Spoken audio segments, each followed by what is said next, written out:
Whether you've got a drift car, a show car, a jacked up truck, or just a really nice daily, there's always one way you can make it have that next level of style. Throw some underglow on that bad boy. Be able to make sure that you use not just any product, but glow towed products. Why is that? Well, they come with pre terminated connectors and lines, which means no crimping, soldering, or wiring involved other than hooking up to the battery. That's right, this is not your granddaddy's LED kit. They use 3M adhesive strips. They have all the mounting hardware to be able to use on multiple surfaces, detailed instructions, and a bunch of different freebies included in every order. Now, how do you save some money? You go to their website, www.glow-toad.com, and at checkout, make sure to use promo code TheDirtDrop to be able to save 10% off your next order. To be able to see more of their work online, check them out on Instagram at Glowtoad Lighting. Good evening, good day, good afternoon, whenever you decide to watch this, and welcome to another episode of the Dirt Drop Podcast. I am your host, as always, Chris DeBoard, and my guest today is somebody who I guarantee you will be able to recognize the sound of his sweet, sultry voice. He is the technical announcer for not just Formula Drift USA, but also DriftMasters over in Europe, as well as being the host of one of the greatest drifting podcasts, The Outer Zone, on all of your wonderful podcast platforms. The wonderful, the lovely Mr. Jacob Gettins. What's going on, brother? Damn, dude, that was quite the intro. Not much. We were just talking before we started. Just wrapped up the editing for the Poland video. Got back from Poland on technically Monday morning. So, and then just did nothing on Monday because I needed that break for sure. I can understand that for sure. So obviously, Mr. Jet Setter running around. The biggest question I have is, who is Jacob Gettins, and how did you get involved in our wonderful sport of drifting? Yeah, I mean, depends on how far back you want to go. When I originally got involved in drifting is like I stumbled upon FD, man, over 10 years ago, and like started watching some of it. Funny enough, I actually did like an interview with Chris Forsberg, like I think it was over 10 years ago. There's like a video of me with like my giant mohawk with on my old channel, interviewing Forsberg when he was in Toronto. But like the actual aha moment of drifting was the first ever grid life. Yeah, I saw Ryan Turk come around come around turn 2 at Gingerman, and I was like, oh, this is what I want the rest of my life to look like. And that was kind of like the big kickoff to being like, okay, everything I do moving forward, I need to be involved in this in some way. And yeah, that was kind of the big moment. Well, so, and obviously, you know, you had to start somewhere, but you've been in multiple portions of drifting, I would say, throughout the last decade. You shot media, I think, for Sexsmith. You have, I believe, ZZX Digital is one of your production companies. And then you had one before that. So how did this evolution happen to where, okay, I like drifting, and then where you are now on your sophomore year of announcing for FD US? Yeah, so I mean, basically it started originally with the YouTube channel that was originally called Automotive Mods, then turned into Piston Head Productions because a couple of companies, we took 2 different company names and merged them together. Turns out they both were not happy about that, so we had to change names. And then, yeah, so we were doing a bunch of YouTube stuff. It was me, my buddy Garrett, and Clayton, who are brothers. I ended up moving in with them. So it was like a house where all we were doing was making car content. Like we basically... There's a few other people that live there, but all we did was basically work and make car content. Got into the drifting stuff, started doing content a little bit around that, and then wanted to get into a little bit more of the car building stuff. That led to us doing the diesel Miata. So we swapped the 4BT into a Mazda Miata as a giveaway car. I think 8 or 9 years ago, we were doing a giveaway car. So like, you know, a little bit in the early stages of when that became really, really big. Learned a lot about building cars and giveaways and all the fun stuff that goes with that. And then while that was going on, the YouTube channel was doing quite well because it was obviously a big deal. And then Dov Arnoff, who is the owner of NV Auto, which is the team that Riley drove for, was like, hey, we need a media person. You guys obviously know some stuff around content and doing stuff that works well. Why don't you come out? We're going to cover your expenses. We can't really pay you, but like we'll make sure you get to all the events. You can put all the videos on your channel, and in Mm. exchange, we're going to cover it. So that was the deal, was like Piston Head Productions could have the videos about Riley on their channel, but like all the, clips and all the content, ultimately, at the end of the day, went over to NV. So we got the right to make our own video on it. They got all the content for their sponsors. So that was like the first deal that we cut. I did 1 year Okay. like that. And then Dove's like, man, these videos are doing well. Can you put them on our channel? And I said, yeah, but we got to change the deal a little bit. And while that was all going on, I was meeting all of the partners for the team. So companies like ECU Master, a bunch of others. I've got a photo of like that photo in the corners of Riley's car in Road Atlanta from the first event I ever shot in FD. So it was actually my Wow. first time ever at FD. I have a photo of it above my desk to like constantly remind me. Um, so yeah, I started like chatting with all the sponsors, and then at that time I was doing a bit of work in like Facebook ads and things like that. And Zach, who is the owner of ECU Master USA, is like, hey, you're making all this content. Him and I were chatting about Facebook ads. He's like, we don't run a lot of Facebook ads. This is like 2017. He's like, About that, yeah. yeah, like would you be willing to run ads for us? I'll pay you. Like, I understand you're still learning, so like I can't pay you a lot, yada yada yada. And that kind of like kicked off ZZX Digital, which is my marketing agency, was running ads for that. I also needed, because I was starting to get paid from Enviado, I needed a company to get paid into. So ZZX is what that spurred. And then from there, that turned into working for them. I've worked with companies like RTR, Grid Life, Type S, a lot of brands that have just been surrounded with drifting over the years. The company was doing really well, and I was like, it'd be the ultimate is if I sponsored a driver. So I took on Jonathan Hurst in 2022, I believe it was. And I said, Okay. listen, um, I can't really give you any money, but what I can do is give you all the marketing that I've learned over the years and my entire staff. So I will come and film all the events. I'll send that back to our editor. I will work with our social media team, and we will run all of your marketing for a year. And that's the trade-off. I want to be able to prove Wow. that I could market an FD driver, and the trade-off is that I will Yeah. that's what we'll do is you run our logos, but like you give us full command of all of your shit, top to bottom. Sorry, I don't know Right. how much swearing we're allowed here, but Hey, we're having um, fun. We're having fun. I'll try and keep it clean. And yeah, that was more or less the deal. Well, that was also the event. My first event with Jonathan is when he put the BMW into the wall, broke his foot, and had that legendary interview of like, just give me a new Mhm. coilover and I'll get back out there. I think my foot's broken. So that was like my first time working with him. Now I knew him from working with Riley because Mhm. he was running Pro 2 at the time. So we did that. Obviously, his social media did quite well because of that interview, which launched things off, which gave us a great kicking off point. And then, I worked with him for a little bit. Um, Signed on Simon Olson as well because Oh, Simon wow. and Jonathan were pretty close at the time, and Simon was a client, so we worked with him to do the same thing at the same time, and kind of helped both of them at that point in their career. So it was an interesting time because that was um, Simon, very shortly after transitioned to Odie's camp. Jonathan very shortly after picked up Mr. Cool and jumped into the XLR. I'm not going to sit here and take claim of either of those, but I was Oh, around of and course not. Of yeah, course not. no, but like I had those discussions with them and offered whatever advice I could. And then when the FD job came up, specifically, and FD was fully aware of all this, obviously, like there was no secrets. But when the announcing gig came up, I was like, guys, like it's too much of a conflict of interest. I can't work with you guys. Like I love both of you like brothers, but for me to be employed or contracted by a Right. driver is not, I don't think that's right. I don't think that's fair.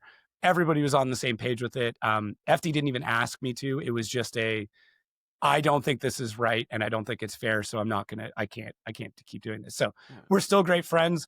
I still get phone calls from them on the odd occasion of like partnership deals or stuff like that. Actually, one of my old employees who no longer works for me, no hard feelings.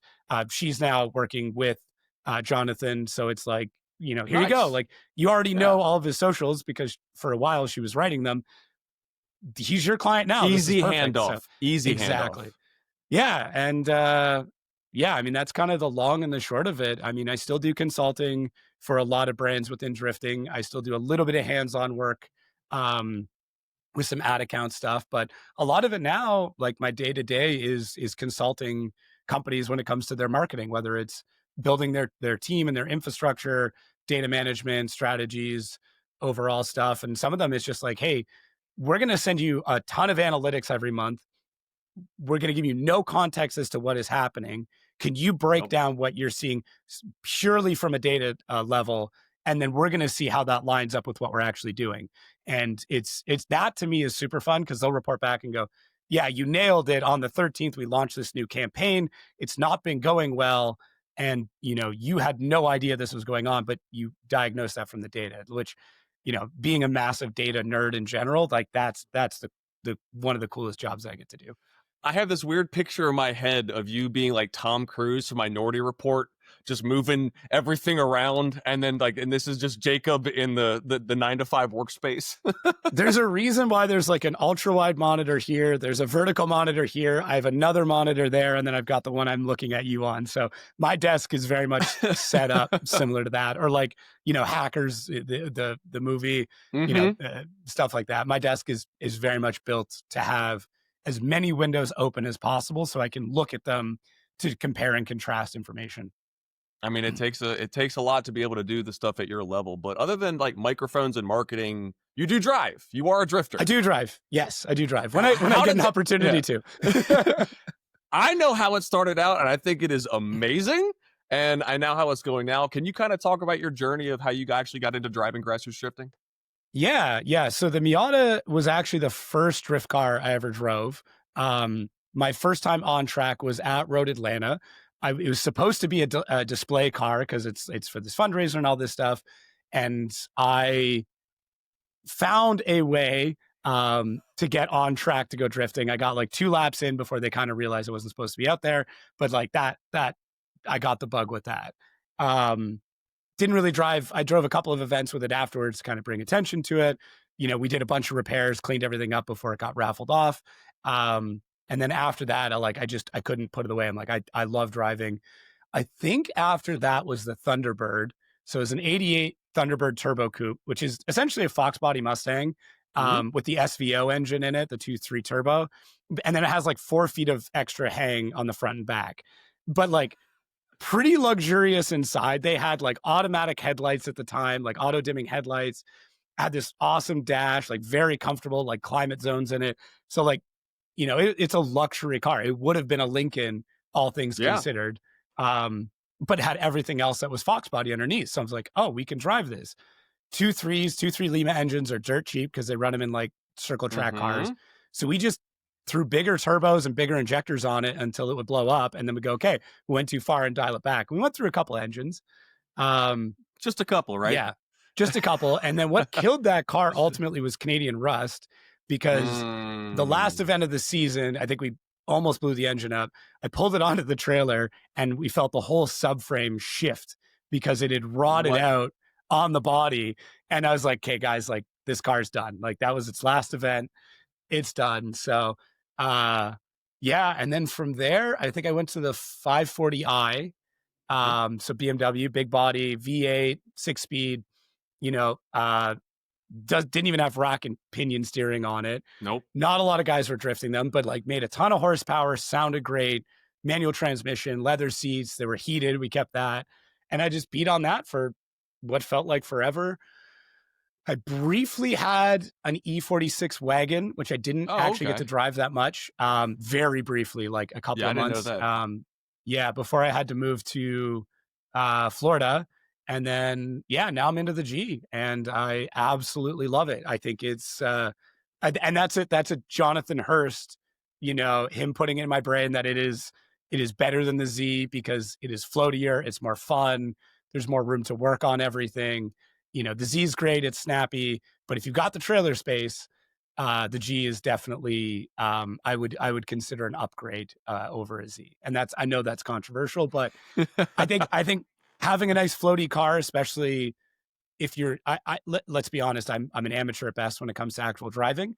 Having that little bit of extra wheel, that little bit of wheelbase Hmm. makes it a little bit slower, a little bit neater, a little bit tidier, and then it's not as snappy, so you have a bit more time to think. So to me, I think it's a better starting car than a Z is, but Okay. I'm sure that'll get some people talking.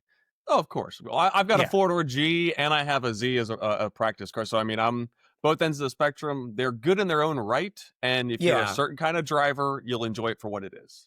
Yeah, I at least have got the coupe. They're the same length though between the 4-door and the 2-door, right? The same Yeah. wheelbase, it's just body style. Okay. Yes. Yeah, they're great. I mean, VQ makes good power.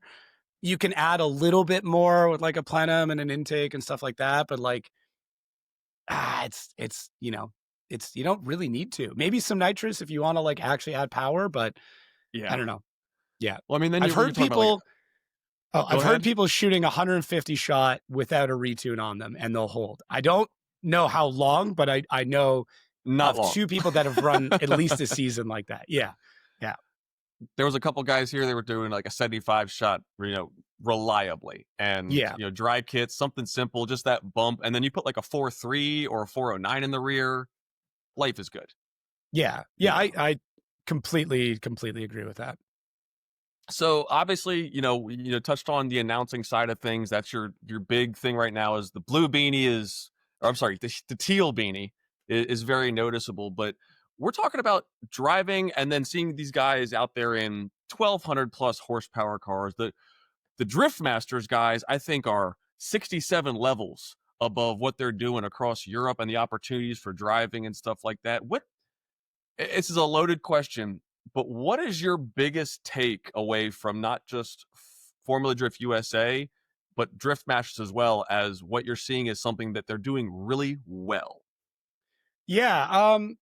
I plan on doing a full video breakdown, like covering all the topics, but I can Of cover a course. few. Yeah. One of the things that I don't know how we would do this in the US, but it's something that works really well in Drift Masters is there is so much backing and pride behind drivers. And this comes purely because of individual nations, right?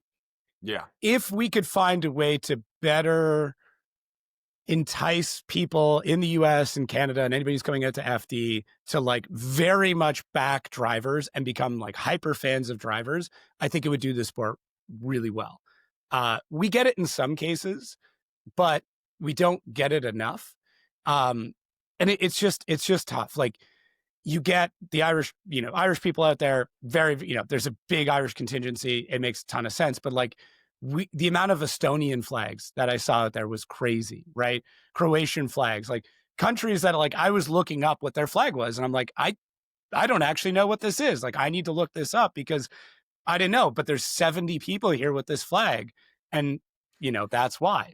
So that I think is something that Driftmasters does really well, and they embrace it and they kind of like harness it, and it makes for a grandstand that's a little bit more dynamic. You get a little bit of heckling back and forth, nothing nasty, but like it's going to happen whenever you have a division of people, but that are all still rooted around the same thing. Like Right. obviously in the world, things are very divided right now, but there's no common root there's no common topic that everybody's, there for. In drifting, we're all there for drifting, but we can be a little bit more divided when it comes to the drivers that we cheer for. We're still And happy that everything's prideful going too, on. you know, Yeah. sense of pride. Yeah, and I think that is something that Driftmasters does quite well. Obviously, with the stadium, with Poland, top of mind right now, that is massive. What I'll say is, I would love for FD to do that, but the economics of doing that in Poland versus doing that in America are very, very different. Could it financially happen with FD? Yeah, I do think that they could find it, they could make it happen. I think it's such a massive financial risk, though, especially because the way that the money and business works in FD is so vastly different than it works in Driftmasters. So it's just a completely different scenario. The way that the actual economics of that league works, that it becomes a higher risk thing to do in FD as opposed to DriftMasters. I think too, once FD really started fine tuning their live stream and Yeah. putting a lot more money and stuff like that. I remember specifically when Diego Higa came on, the amount of Brazilian people that flooded the chat. I mean, Yeah. it would overwhelm whoever's already in there. And I think, like you were talking about, nation pride, sense of pride. It's not like soccer hooligans, but it's like still like, hey, I'm a root for my guy. Yeah, and we still see it, like LZ camp, stuff like that. Like, it still happens. Joao Barrion comes on, you still see it. James Dean comes on, you still see it. But, like, it doesn't happen with other drivers as well, right? Like, I would love to see everybody in the Dominican behind Jonathan Castro. You do see it with, like, Norway, things like that. And the hard part is you have to cross an entire ocean to be able to support that. If you want to fly from Ireland to Poland, it's not that bad. It's not great, but it's very similar to going from Florida up to Seattle. It's not an amazing flight, but it's not that bad. So it's tough that way. So I'd rather see it, nations are an easy one, but like, I just want to see more, this is my driver. Whoever it is, this is my driver. This is the one I'm cheering for, in the same way that my wife is like a diehard Max Verstappen fan. That's what I want to see in FD. I think that we're not far off, though. I mean, I agree. Being that technology and social media, I think in the last 5 years specifically, during the pandemic and how everyone's kind of had to adapt to living two lives, your social media life and then your IRL, just the way FD has been able to really latch onto that and adapt as far as being able to find that market and to tap into everybody, not just the 18 to 35s, Yeah, the issue that we've got though right now is that everybody got really good at social media, right? Everybody became media trained, they became very savvy at it. So that immediately starts evening the playing field, right? Because when I actually said this to my daughter today, when everybody is tall, no one is tall, right? Yes. So that even the playing field, which is good and bad. The good part is like, okay, cool. We know how to do it. We all know that we got to put out YouTube videos and all that stuff. The problem is, I feel like in drifting, in a lot of ways, we got a little bit complacent with it. I was scrolling through, taking a look at thumbnails, trying to work on some stuff, and I realized that there are several very, very large drivers with video view counts sub 1,000. And I'm like, that's weird. That shouldn't happen. This driver went and did this incredible thing. Why? And I went and looked, and I'm like, well, they just put out a video. They're not following what YouTube is looking for right now. There's very specific things that YouTube are looking for. And I very much had to learn that the hard way this year, trying to put a lot of effort back into my own YouTube stuff. So it's now like, oh, I just put out a video at the end of an event, and it's just a collection of clips with no overarching narrative. Whereas other drivers or other people in other places are doing a really good job with that, and they will go a little bit further and succeed a little bit more because they've put that effort back into, oh, YouTube is a viable resource and potential moneymaker.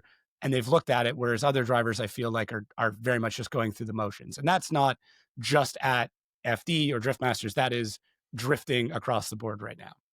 You hit it nail on the head. I think organic relationship to your audience is making a comeback. Yes. And that is something that, like, if you're not comfortable talking in front of a camera, that can be hard to get used to.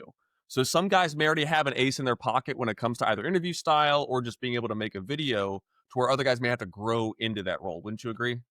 Yeah, I agree. I think there's certain people who are very, very well media trained and do an incredible job of it, like Forsberg, Turk, Osbo. But then if you think back to the videos that got us hooked, none of them were them being media trained. It's Ryan Turk grinding a TV in his living room while having a house party on an episode of Turk. That's what got us into it. Yeah, I just hit you with a ton of nostalgia on that one. Or even Drift Alliance videos from back in the day. Right. A good old fashioned Nothing game PC of drift between or Turk professional and Don. about that. but that organic enthusiasm towards something, and like, I experienced this really heavily where I put out the New Zealand video after the LZ World Tour, and it popped off. And it was my first bit of YouTube success I've had in a long time. And I've been putting out videos for a very long time. with Piston Head, it's been 12 years, like hundreds of videos. So like, I know how to edit a video. That's fine. But what I forgot was how to be authentic. The New Zealand video came out and I went, and it was literally me going, shit, I did not shoot a narrative. All I did was have a selection of clips and none of it makes sense. So I'm going to go home and I'm just going to voice over how I truly feel about New Zealand. And it went really, really well. And looking at the analytics, about 60% of the viewership were from New Zealand, who were just happy that someone genuinely had an opinion about the event. Yeah. It was like 20% American, 20% worldwide, 60% New Zealand. And I went, see, I would have figured a bunch of people from America would want to know what it was like in New Zealand. And I realized, no, they don't give a shit because there's so many other people doing content from New Zealand about New Zealand who are from New Zealand who can speak about it better than I can. But New Zealanders may not be watching that because they're like, oh, it's just another Mad Mike video. It's just another whatever, Choice Files video. People from New Zealand want to know what I thought. Yeah. It's just, it was like a bit of an aha moment. Well, then I was chasing that fucking dragon all the way until Riga. And I realized that I was scripting all these videos. And then I did Riga, which is an event I was like, I was looking forward to Riga more than I was looking forward to almost any other event for DriftMasters. And I barely scripted that video. And I just talked so genuine about my experience and how much I think of that event. And it did really well. And same thing, the data supported it. About 60% were from Latvia, 30% or so were from the US, 20% were the rest of the world. And I'm like, okay. And then I did, Seattle, which tanked. I did Germany, which didn't do very well. And then I had to think about all this on an entire flight to Poland. And then on my flight home, I tried scripting it. I read the script out, canned that entire part of the video, and then just put point form and then just went, here are the facts that I know I want to talk about. Here are the names that I can barely pronounce and the drivers I know I need to speak about in the history. I'm just going to wing it. And we'll find out how it does. But I'm hoping and I'm thinking based on all that information, it should do fairly well. And most of the views are probably going to come from Poland and the surrounding countries because I was just genuine how I felt about the event.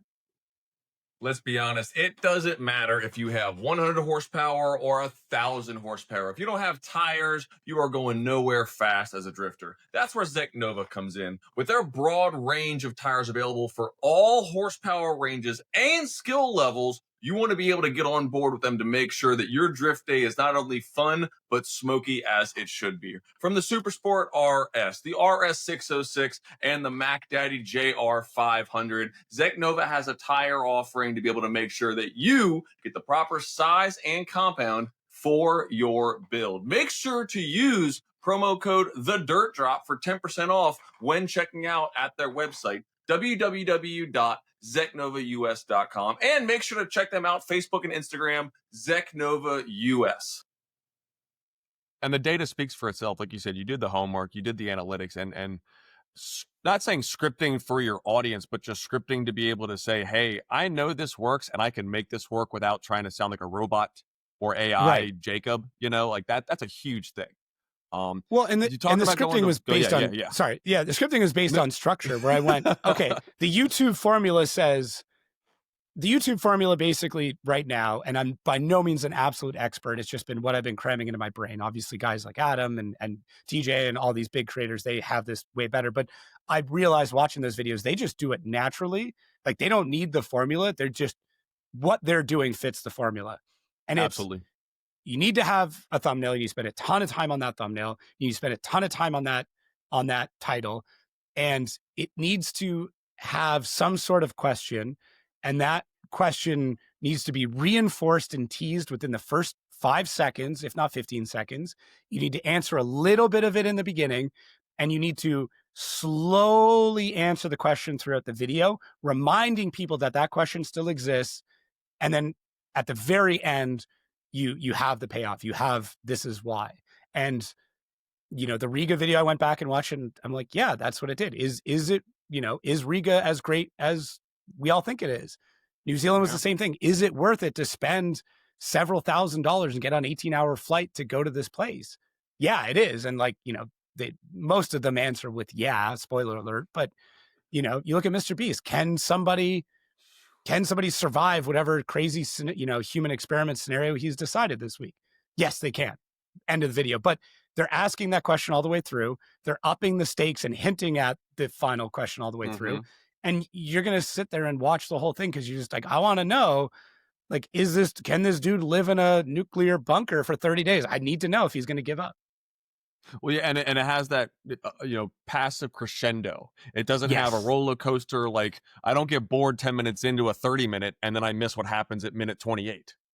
And it's all questions and answers. And like, if you study like the way that South Park, does their stuff, those guys are incredible at the way they write. I mean, say what you want about their politics, that's not for the show. But if you look at their actual writing style of, it's like therefore all the way through. It's not and then, it is therefore or but, and then they have to step back.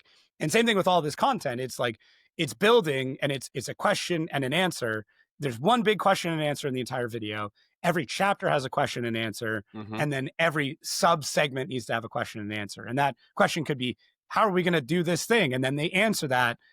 Therefore, it makes the next question. And then you need to answer that. And that's how, if you watch a lot of this like viral content, that's how they're built. And most of my time now is spent of like, when I'm editing this video, is it doing that thing? And if it's not, why? And am I willing to cut down on the potential views to tell something that may not fit that style? And sometimes I give into that and I put content in that makes no sense. And this Poland video there's a shot that is way too long and it's literally a piece of paper fluttering in the air, but I could not cut it out because I think it is like, it just, you'll see it and it'll hook you and you'll be like, I can't stop looking at this piece of paper fluttering in the air. It sounds so dumb, but once you see it, you'll be like, oh, I watched that whole thing. And it was like 30 seconds and it shouldn't be there. But anyways. Hey, but I mean, realistically, this is the meat and potatoes that I think not just YouTubers struggle with. A lot of guys who are in drifting and grassroots that are trying to get their name out there, their handle, because IG, Twitter, Facebook, and YouTube is the way of finding people all across the globe now. It's just the way it is. And the way of you, obviously, you physically travel the globe. How are these grassroots drivers doing on the other side of the pond when it comes to some of these challenges that I think some of us first world people take for granted because we have the internet, all these things at our fingertips? I mean, not everyone's as privileged, but what are your interactions like when it comes to talking about guys with grassroots drifting and trying to get their name out there? Yeah, I think there's a couple of ways. Like, grassroots is such a hot topic term, I think, because like, challenge anybody to define what grassroots is. Is grassroots somebody who never wants to compete? Is it somebody who's just started but may compete? Like, so, that word in general has just so much, controversy around it. But I this is anywhere in the world, honestly, is like, you have two routes to be successful in drifting.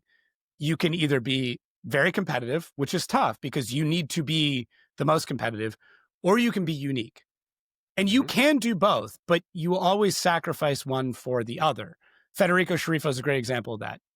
Tons of support, fairly decent budget, more budget than drivers who are more competitive than he is, but he's unique. Timu over, Black Smoke Racing guys, not very competitive, very unique, tons of funding, unique. Great rig. Exactly. So you do have to ask yourself that question of like, what one of those two things do you want to be? Because an S15 with a 2J in it is a great way to be competitive, but it's not unique, right? I think certain companies and certain people do a good job of blending both. Chris Forsberg with the Z, RTR with the Mustangs, they do a great job with that. James bringing that over, that does a great job with it. But that to me is that I over in Europe, I mean, they're still very, very scrappy. They don't have the same access to parts that we do in the US. They can't get on a website and have a transmission shipped to them in 3 days at the racetrack. That doesn't happen. They're having to drive across multiple countries and deal with customs and all that crazy stuff to go get stuff. Even at the pro level cars, they still use OEM parts. Mika Keski-Korpi uses a Volkswagen truck fan on his radiator because he can go to any scrapyard anywhere in Europe and pick one up if it blows. I mean, geez. Right?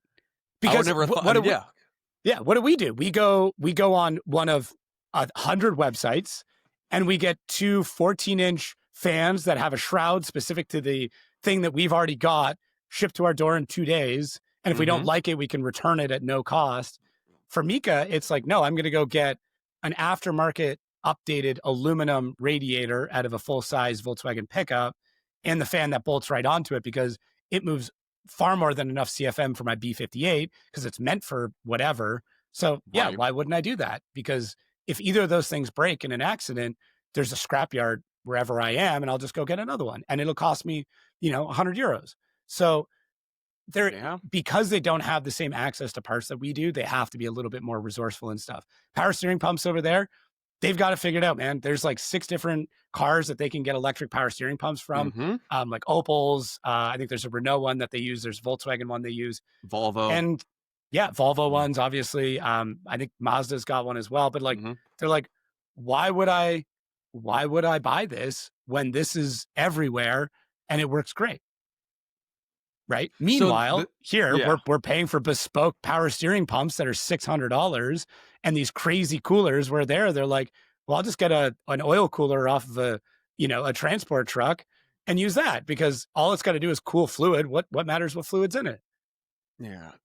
This is a point of contention with me personally, because I've been in the sport about 18 years now. And when I started, I worked on my S14. I figured stuff out. I bolted stuff up. I bled. I built the car, and I still work on all my cars and everything.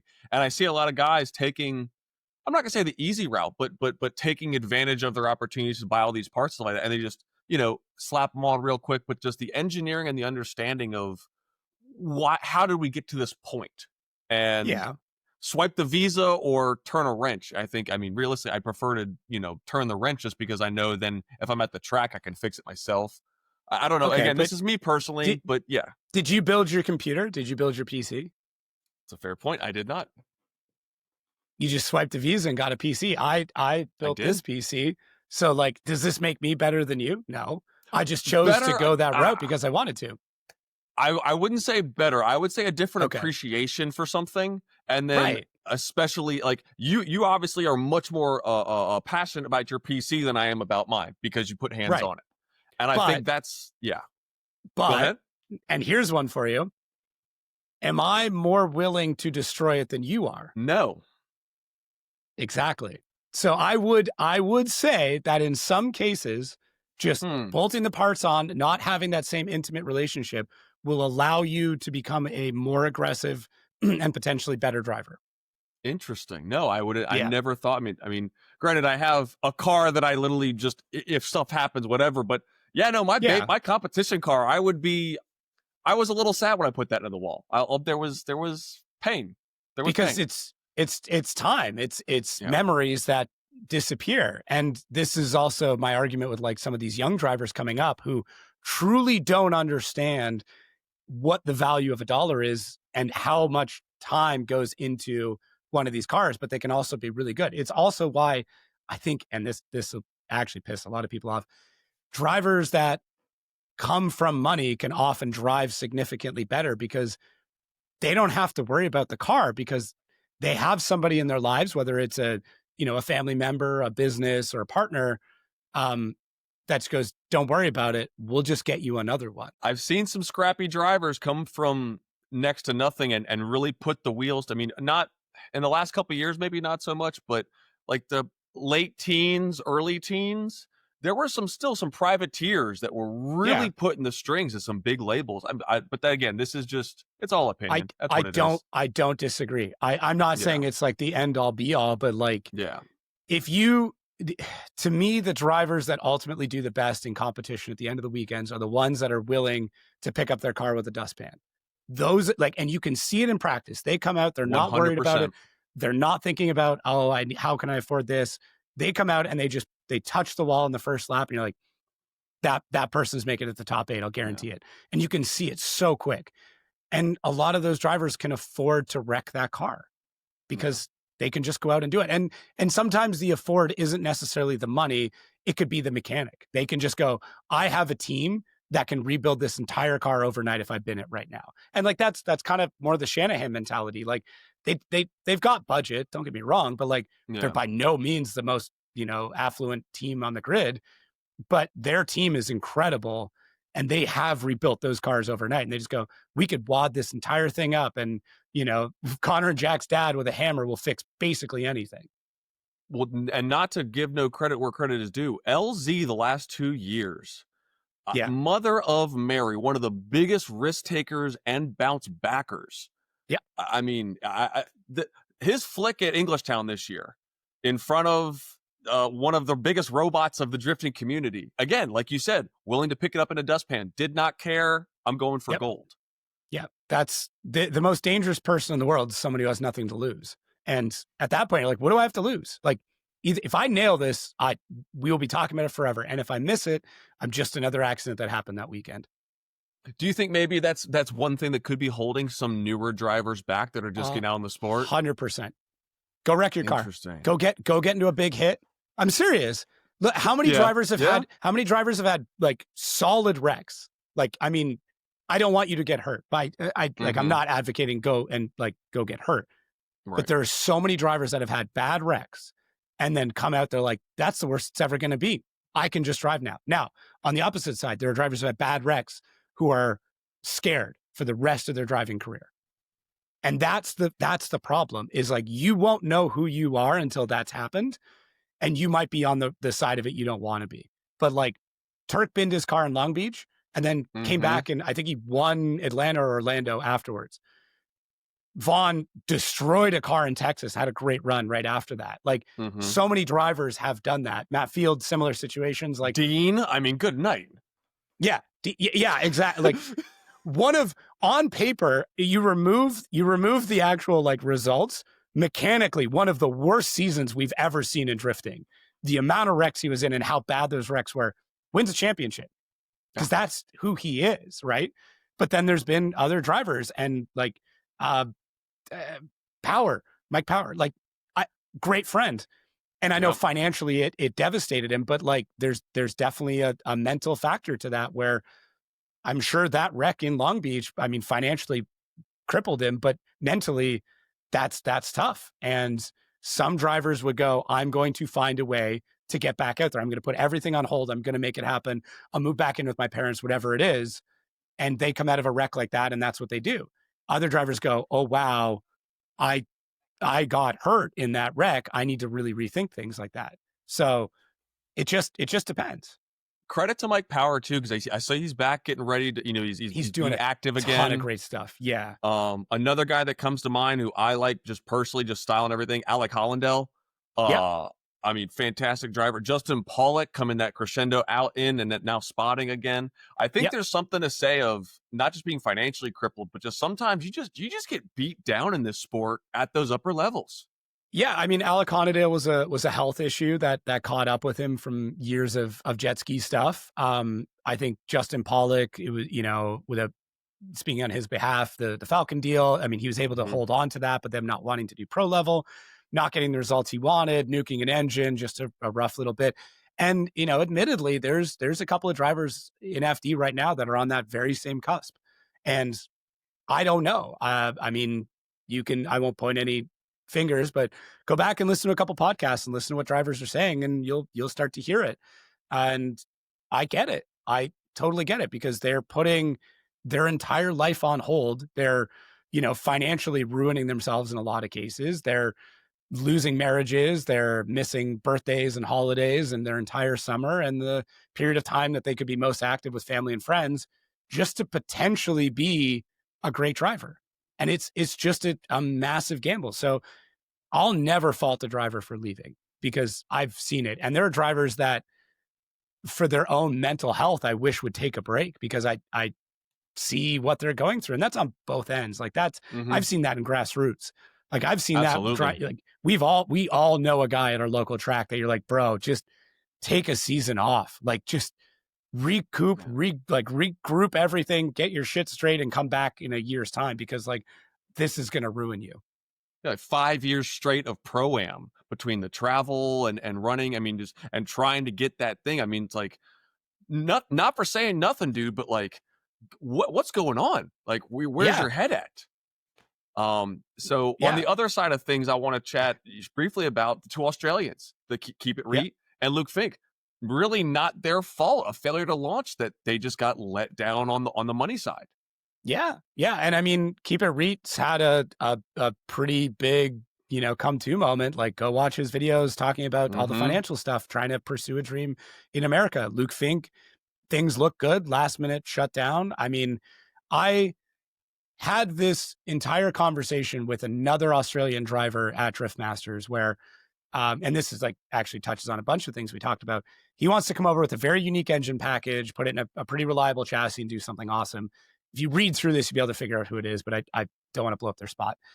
Of course. And I had no idea who this person was, what they do, any of that stuff. And admittedly, I get this question a lot, and I should have asked questions. I was a little bit snippy towards them, and we're good now. But I got the, I'm gonna come and drive in DriftMasters next year. I went, oh yeah, okay. How are you gonna do that? Because listen, admittedly, I get this 6-7 times a weekend from different people. And man, over the years, I've yet to see somebody do it. And I want someone to prove me wrong. I really do. I really want someone to come up and be like, hey, asshole, you said I couldn't do it. And I did it. That's the conversation I want to hear, because if I can talk you out of it, you weren't going to do it anyways. And this goes back to me working in kitchens for a living. People are like, I want to become a chef. And I'm like, listen, I'm going to tell you what it's like to work in a kitchen for a living, because I put 10 years in. I've got the scars. I've got the burns. I've got the liver that's mostly destroyed. If I can talk you out of working in a kitchen, you would never have made it in the first place. Because the mental fortitude you need for both of those things is so immense that if one conversation lures you away from it, it was going to happen regardless. Maybe that's not my place to do it. But anyways, sorry, circling back around, I went off in a hard tangent. No, keep going. No, absolutely. He came up and was like, I'm going to come to DriftMasters. Like, okay, what's your plan? He's like, I'm really good at building this engine. I'm going to bring one of them over and do it. And I'm like, well, we all know that's not a competitive engine. We know that. And he's like, well, I can do it. I'm like, that's great. But like, have you run that engine with these tires? Have you run it at this load, all this stuff? And he's like, yeah, I can do this and that. I'm like, are you going to bring 3 engines over to Europe? He's like, well, why? And I'm like, because 1 is not enough. 1 will blow 100%. 2 will probably blow, and 3 might be enough. You probably should bring 4, especially because you are building these engines. Nobody over here is. So do you think this is a great idea? Because we saw this happen before. Look what happened with Josiah. Josiah comes over with an incredible engine. He had 2 of them. 1 blew. The second one, I can't remember the whole story, but like came over with an engine nobody had. You couldn't get parts from it. You come over to the B58, you can find parts everywhere. And I had this whole conversation with him, and he's like, I think it would be good for my brand. I think it would do quite well. And I said, okay, is your brand willing to suffer you blowing 2 engines on one of the world's biggest stages? And he's like, what do you mean? I'm like, you have to be prepared for that. You have to be prepared to show up, not qualify, and blow up the engine that you are known for building. Are you prepared to do that? And he's like, well, I don't know if that will happen. I'm like, I don't know either. But you need to be ready in case it does, because it's as likely that happens as you making it to the podium. Both of those things are within a realm of possibility. And if you're not ready for both of those things, the one that you're not ready for is the one that's going to happen. So, absolutely. And he's like, what would you do? I said, I would find a team. I would I would lean into your engine at home and make as much money off that as possible, or whatever.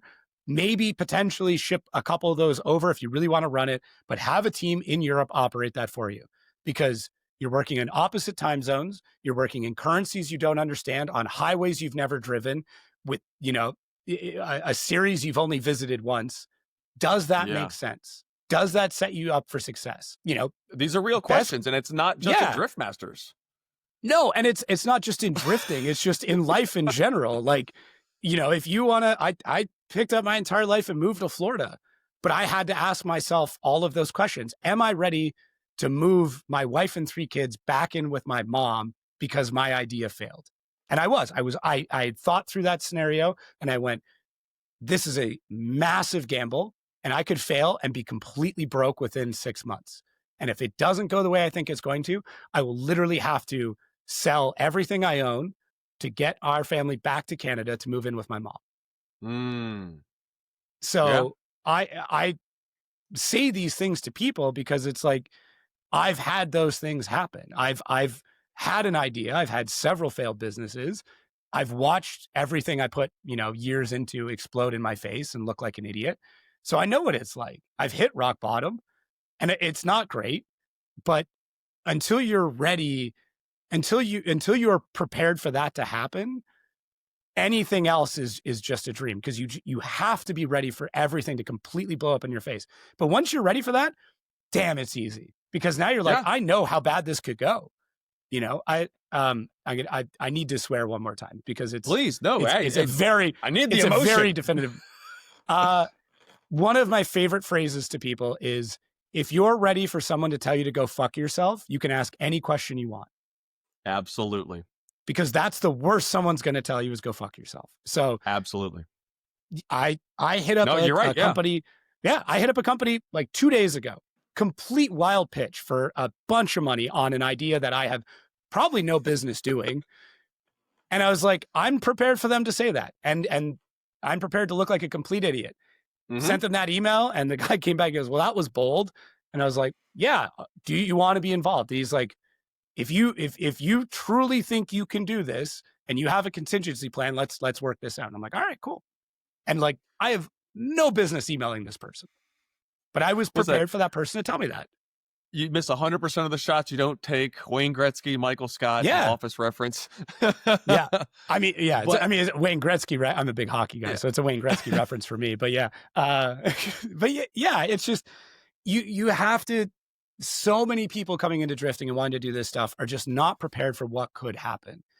And it's frustrating, because it's like, you could be great if you just took another 6 months, another thought, another $100 or whatever that last thing is. Just think about how bad this could be and be prepared for it. Are you ready for your car to be completely binned? You don't have enough money to get home, and you have to literally sell the parts off it or sell the truck just so you can rent a vehicle to drive back home with your tail between your legs. If you are ready to do that, you now have a shot at this. You're not going to do it. You may not be great, but at least you've got a shot at it. And that goes back to the driver that's ready to bin their car in practice is the one that's going to win the event. The realistic side of just all this kind of understanding of the worst case scenario is, if and when it does happen. Like my analogy I say is, the guy that drove his car to his first event with 2 spares in the back and a jack and some tools and stuff like that, and no homies. He goes out there on the first lap. He does a full big hut trying to give it his best, and he puts it in the wall. You see the guy, he's obviously devastated. How is he going to get home? If you're someone who's been drifting a lot, you've been there, you're willing to go over there like, hey man, need a hand? And slowly, if he's humble enough to accept the help, he kind of understands and appreciates what drifting can do to be able to move you up, if you're willing to be able to kind of humble yourself. Yeah, it's like the skateboarders who don't wear helmets, because they say, if I wear a helmet, I'm ready to fall, and I'm not going to fall. Like, I'm prepared to crack my skull open, but I know that if I have that helmet on, I have a catch net, and I won't commit to what I'm supposed to do. Yeah, kids wear your helmet and everything. Yeah, but 100%. Yeah, like, I'm not saying it's a good idea, but like, it's kind of that mentality. If you go all in, if you bet 100% on yourself, but you fully are aware of what could happen if it all goes bust, you've got a shot at this. You've got a real shot, and you have a better shot, in my opinion, than a lot of the people that kind of half-ass it or put one foot in, or have all these other things on the go. I mean, it's great to have a contingency plan. You should always have a contingency plan, but you have to be prepared to use that contingency plan. And so many people aren't. They're like, I'll just figure it out later. And it's like, later is going to show up one day, and you won't be figuring it out. Absolutely. And then especially when it comes to not just about the car, like the logistics of what happens when the container comes late. How many FD cars have we never seen hit the track for an event because of logistics? And Joao Barrion's car almost didn't make it to DriftMasters. I had that conversation with him because he posted about it. He knew exactly the amount of time. But before that, as soon as he had an inkling that car wasn't ready, he already had the money put aside to rent a car from somebody else.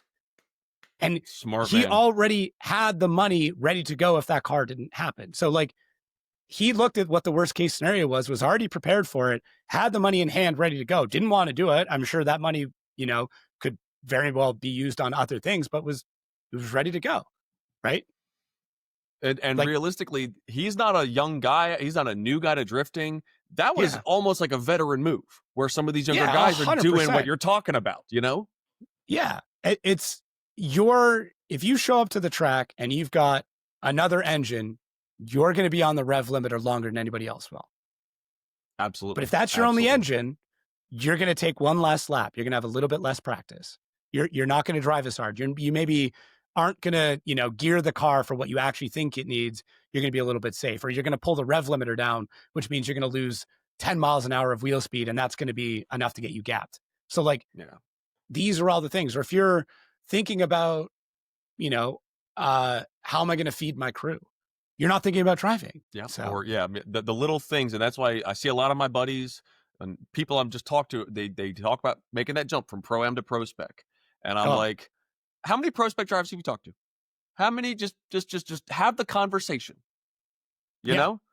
Have the conversation with somebody who left. Don't talk to somebody who's doing great right now. Right. Yes. Like don't do that. Go talk to somebody who did 5 seasons left. You know who you talk to? Go talk to Human Rahimi. Go talk to Kelsey. Go talk to drivers that have been grinding at this for almost a decade. My buddy Alex still haven't made it to pro. Licklater, you know? Yeah. That's a great example. I mean, he's him and I've chatted about the attrition that goes into it. Like, go talk to one of them. And if you still want to do it, then you might have a shot at it. But if they talk you out of it, you aren't going to go in the first place. Now, with professional drifting being over 20 years old in America, we have the advantage of veterans being a part of your camp if you're a younger driver. Denofa spotting for Hop, obviously, Pollock, spotting and stuff like that. Some of these younger drivers, I think, do you think that we should be like scouting for some of these veteran drivers that maybe if they took a step back from driving and being on a team aspect, they could maybe be more of a resource? I think at a bare minimum, pay them to set up your car. At an absolute bare minimum, pay them to set up your car. Yeah. Like Denofa, I think this weekend, Denofa and Reese are doing some sort of program. Like, if you're in that area and you didn't pay for it, you're insane. Because I'm judging that comp this weekend. I'll be there tomorrow. Oh, yeah. And dude, go just start prying them for information. Because poke. Oh, dude, and nobody's holding this stuff back. There's no secrets. Like Chelsea, you can go watch any of Chelsea's videos, and he's going to tell you how to set up the cars. Now the difference is. Having him do it, that you didn't screw anything up. He's going to go through the fine. He's going to ask you and get to so many other nuances that you haven't thought about. Because he might go, hey, what do you do in this scenario? Okay, this setting is not going to work for you.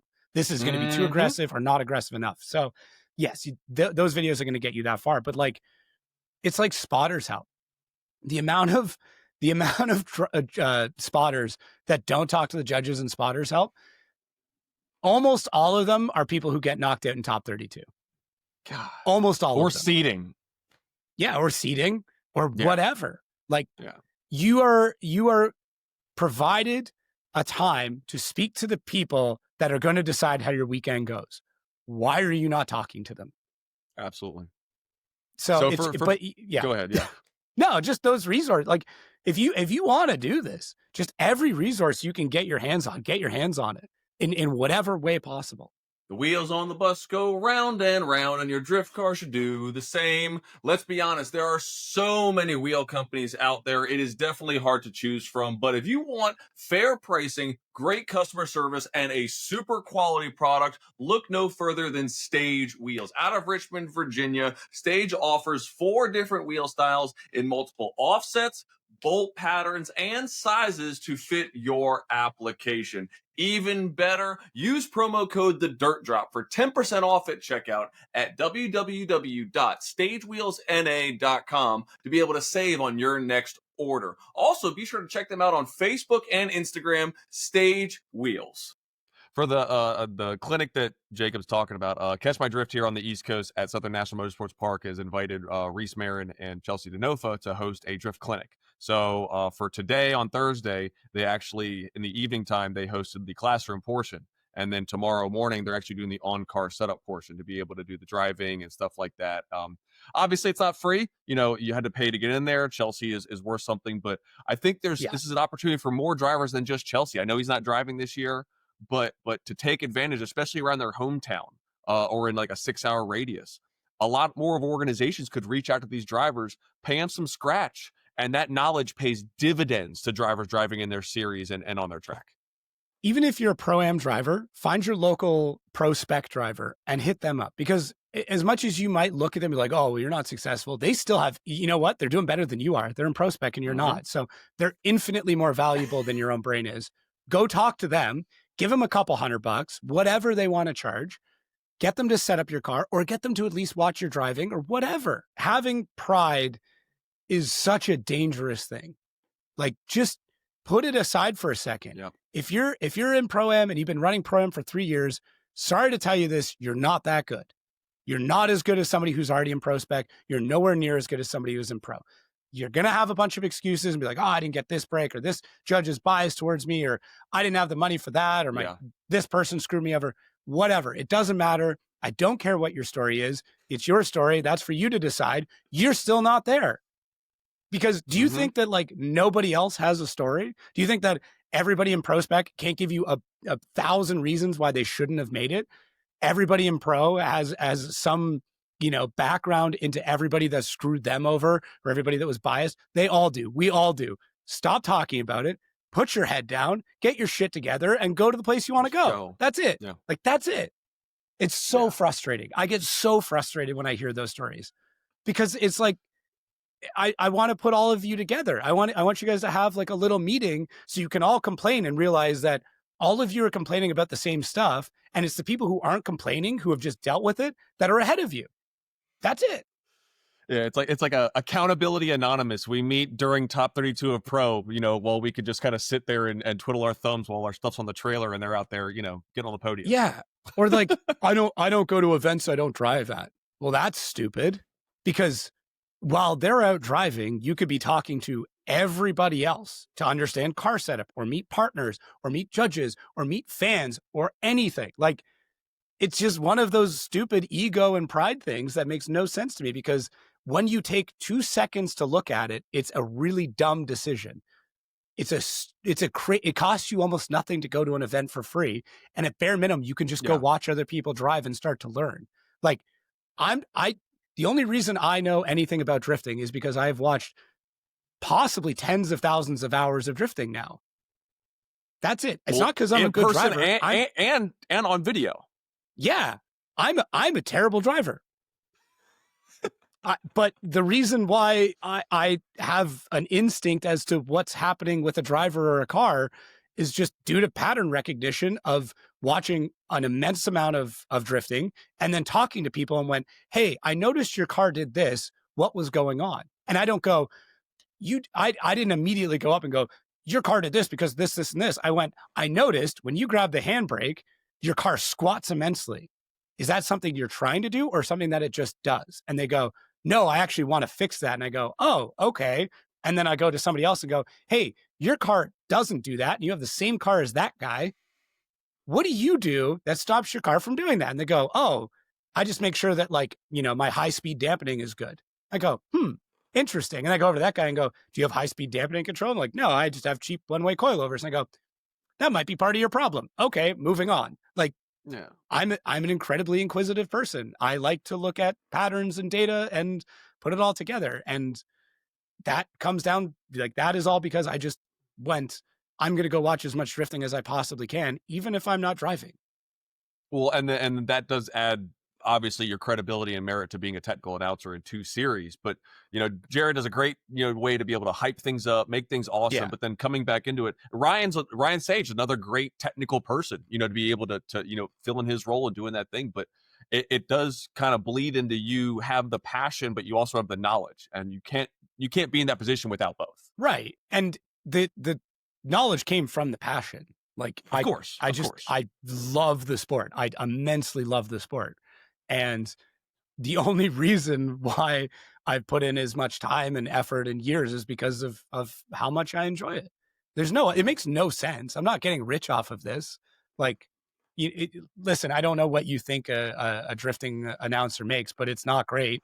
Like, I'll be straight up. I cannot live off of what I make between DriftMasters and FD. Most people could not live off of that amount of money. So I'm not doing it because I'm making a ton of money.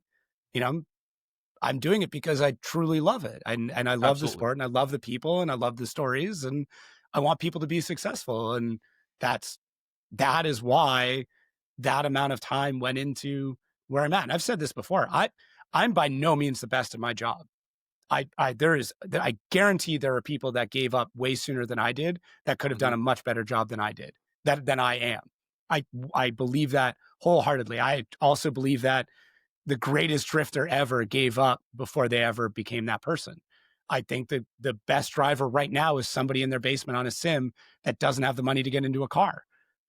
But it's all the factors that go into it that makes somebody great. It's perseverance.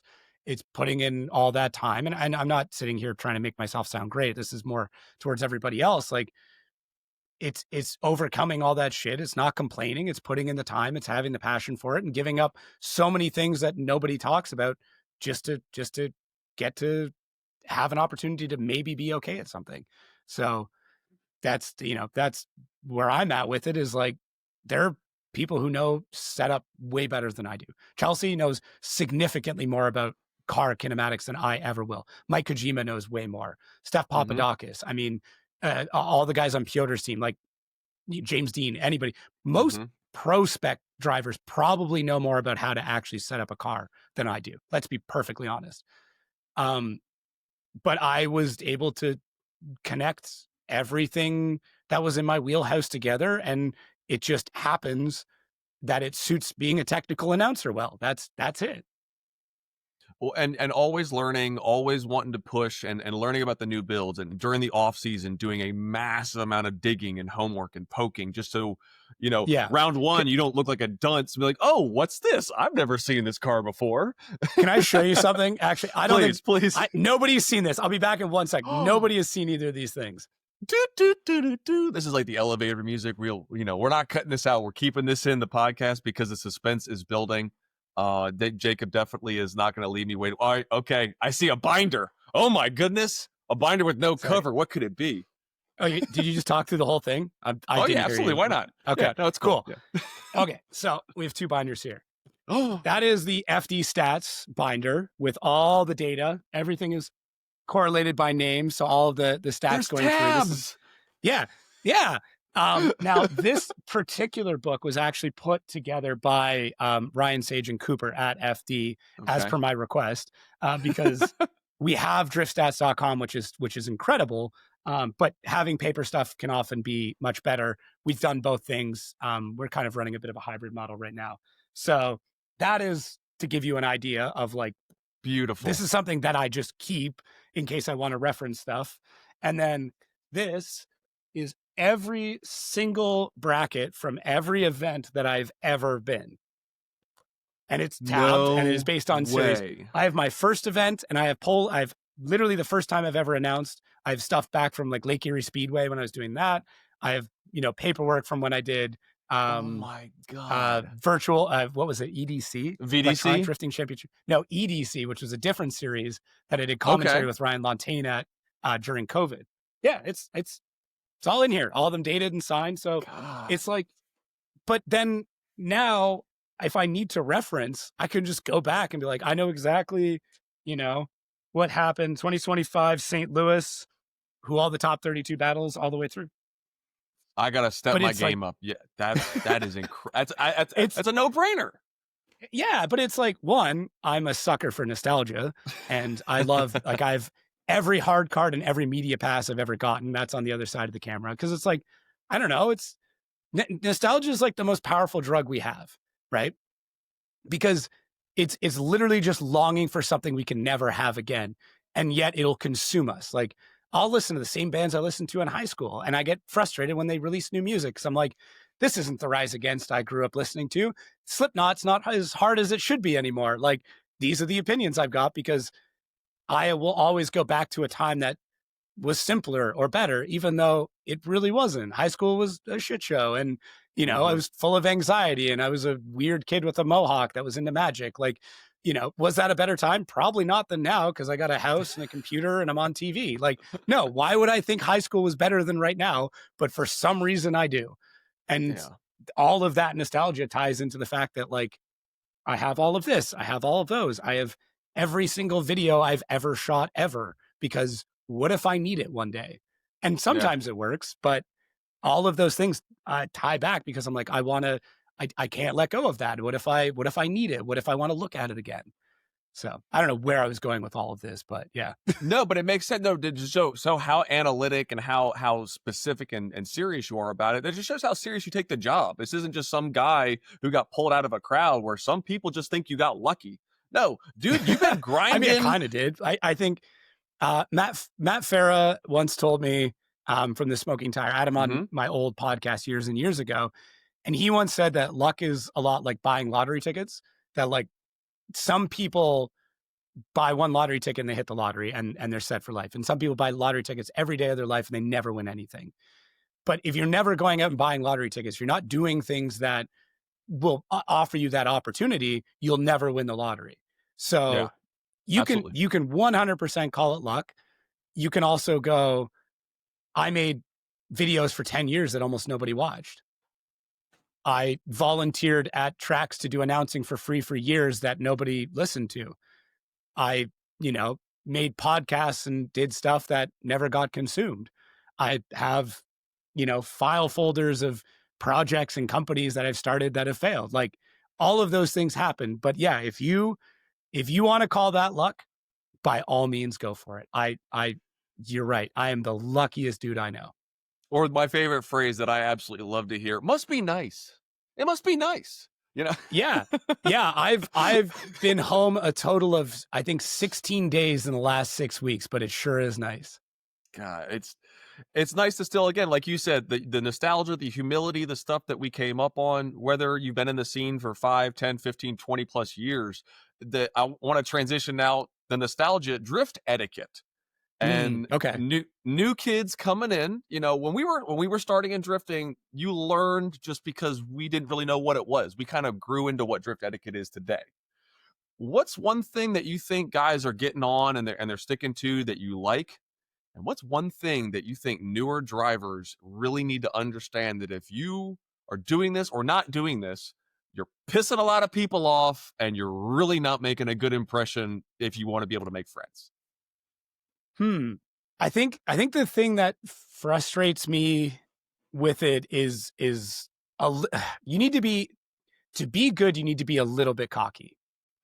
Even the best are still a little bit cocky. Even James Dean is a little bit cocky, right? Forsberg, Turk, Vaughn, any of them, Laurie Heinonen, like they're all a little bit cocky. They do a great job of hiding it and working with it in the media, but you need to have that competitive edge. But people that come in and they're like, I'm going to set the world on fire, I'm going to do all this stuff. I love that ambition. I think that's phenomenal.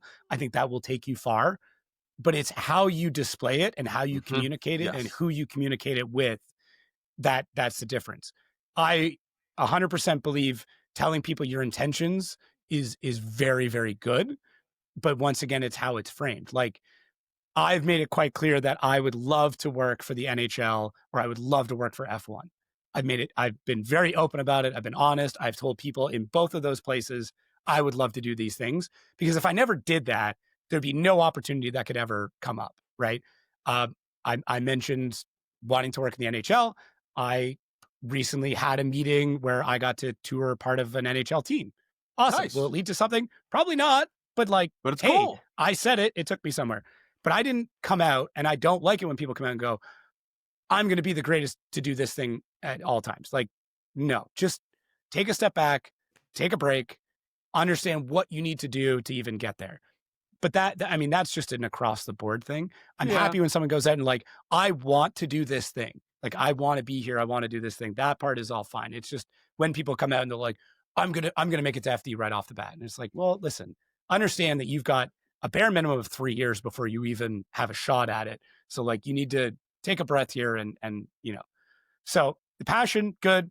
Just let's work on how we frame it, because I've been to a lot of tracks and like I said, I get a lot of these questions at events where people are like, I'm going to be driving FD next year. I'm like, sick, dude. And if someone came out to me and said, hey, I would really like to drive an FD in a couple of years, what do you think I should know in order to be successful in that? That's the same sentiment packaged in two different ways. The thing that I like, though, is that there's still there's still a hunger and a want, even at the high end competitive level, to just go bang doors with your friends. That Absolutely. top to bottom still exists. Like from the, James Dean still goes and bangs doors with Connor Shanahan and Jack Shanahan. Frederick Osbo is in Norway banging doors with his buddies. Forsberg will go get a cheap car and bang doors. Like that I love is still there. And when we lose that, we will lose the soul of the sport. Mm-hmm. In my opinion, when it becomes solely about competition, we will lose the soul of the sport. Now, will the sport disappear?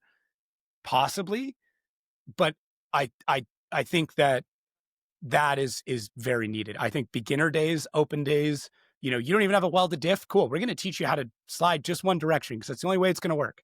That is vastly important and something that we forget about quite often because we just want to go out.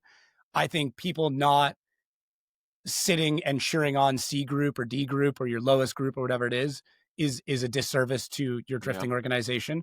I think if you are an A group, the best thing you can do is go and sit and watch C, pick out a driver or two. And when they're done, just go up and say, hey man, you did great out there today. I noticed you did this and this. Would you like some help? Not here's what you're doing wrong. That's the wrong way to do it because people immediately push back. But just go up and say, hey, dude, I love the V6 SN Mustang that's out there. You're doing a great job.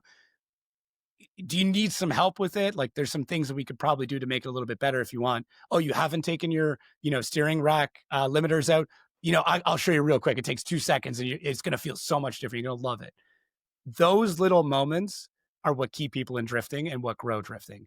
And if we lose those, we will lose it. And that goes back to my first statement of people who come in like, I got no time for anybody else. I'm just going to go. Like you can't do this journey alone. You have to do it with friends. You have to do it with friends, not with employees, not with people you're paying. You have to do it with friends. And if you don't build those relationships with those other people, if it's just you competing with everybody else, you'll never build that group, that support group. And you'll always feel like people are after you or you're just paying for help and it's never good enough, all that stuff. So, both of those statements kind of work within that overarching theme. But yeah, like we need to keep the soul of drifting alive. We need to have these banging door events. We need to do, we need to have those bash events, those 3-day Matsuris. Like those are all very, very important to high level drifting in the same way that the development of parts and the access to parts that are built in high level drifting are important to grassroots. If it wasn't for FD, we would not have angle kits at a grassroots level. Say what you want. If you're a party drifter and you hate on competition, take a hard look at every part on your car because all of those things were developed because of high level drifting. Well, and we actually have companies in 2025 that are solely focused on drift parts. In 2005, 20 years ago, drifting was a drop in the bucket of motorsport and in the ocean of what it is. So you're like, oh, let's take this circle track component and now this quick change is now something we can put it in a car and stuff like that, and the repurposing. But again, the first world problems. We're going back to talking about that, taking things for granted that understand of how we got here. Yeah. And sure, there are people who are like, no, I go out on cut knuckles in my KA S13 that I've had since high school. Dude, that's sick. All the power to you. I love that. I will be the first person to cheer you on, shake your hand, ask you about it. You can tell me about the crazy, super rare lowering springs that you've got on your car because you're not going to run coil. Like, that's awesome. We need that the same way that we need the guy who's like, I just got an Amex and I put 250 grand on it and I'm building the best drift car I can. We need both of you in the same way that we need F1 and we need horse and buggy racing at the same time. Both things are awesome. Both things have commitment and have their own problems. Both things are still racing in my heart and I like both of them equally. Yeah, it's like a club sandwich. There's two pieces of bread keeping everything together. You need the ingredients for it to exist. And everything in between that. Yeah, if you don't have that, you just have a slice of dry bread, and that's it. Yeah. Clutch kickers did really well of bringing the pros versus bros mentality. And I think we've seen it more the last couple of years of pros going to some of these pro-am comps, these big money comps, and either sweeping or getting humbled. And that I Both think happen is a lot. something exactly. And I think that sometimes is just as exciting to watch as FD Utah or, you know, or DriftMasters. Especially when your buddy is going up against an FD driver. You know? Some of my favorite events are like these like small pro-am events, or not even pro-am events, just like it's a grassroots day per se, or a party weekend, and they just have like a small like top 16. Like some of those are some of the best driving and most exciting driving I've ever seen. Because it's like some dude in basically like a stock Corvette versus a guy with like an E36 and cut knuckles and like a 5.3 swap in it. And you're like, shit, this is going to be good. Because like neither of them care what's about to happen. But yeah, like I mean, I loved Clutch Kickers. I still love, I haven't been able to watch nearly as much now. Of course. But yeah, I used to catch like all their live streams back in the day.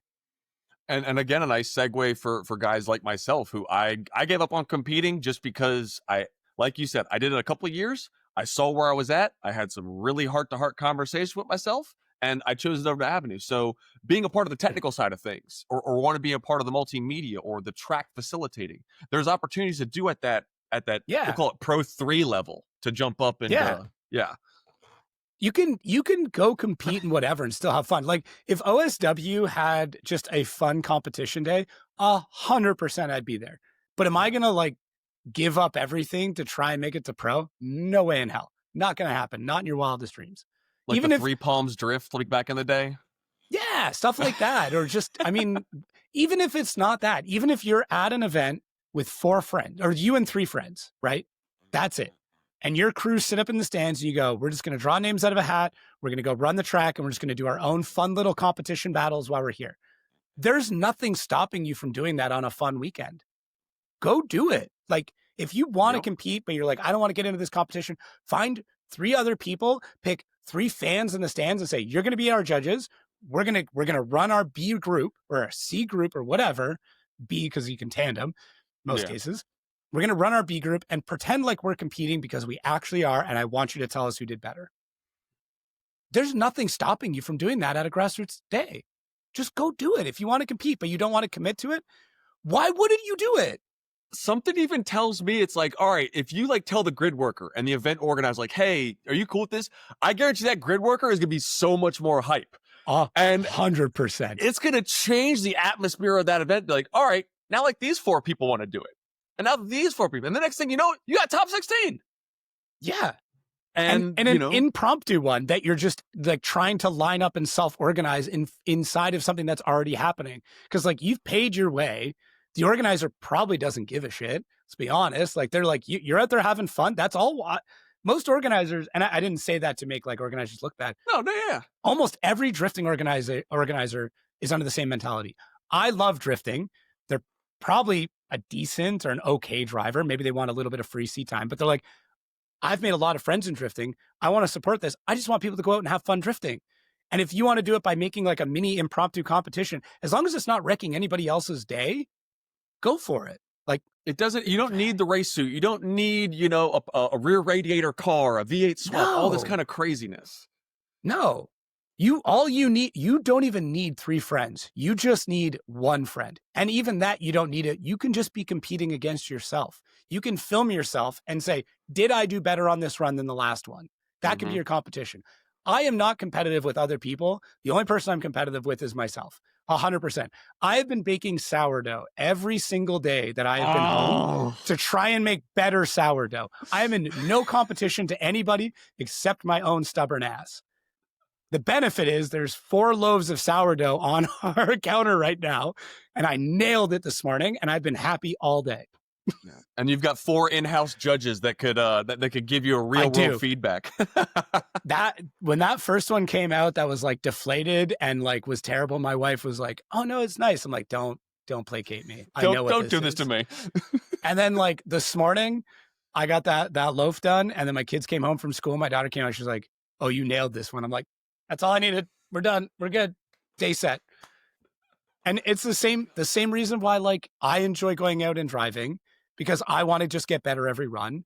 And I realize this, and I'm sure you did as well, that thing that those very competitor drivers have, I don't have. I learned it very early working with Riley Sexsmith. I saw the in-car. I saw him hyping himself up. I saw the way that he would not blink on an entire run. He'd be punching his helmet. He'd be screaming at drivers all the way around the run.